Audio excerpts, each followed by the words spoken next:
yêu thương chúng sinh. Ngài bằng lòng hy sinh trên cây gỗ xưa cứu nhân loại.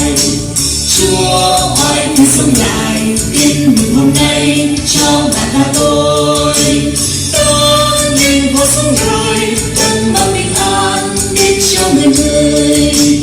Mong đến đây người ơi mà trong câu hát tôn thờ của Chúa loan tỏa tin mừng khắp mọi nơi. Người ơi,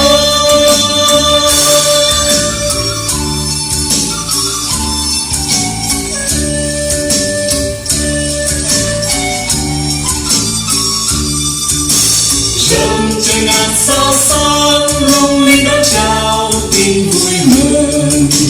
Hoa cùng đoàn thiên sứ tung bay sóng ngàn bao tin mừng. Chúa Giêsu ra đời an bình nơi nơi cho người trần gian. Có yêu thương chúng sinh, Ngài bằng lòng hy sinh trên cây gỗ xưa cứu nhân loại.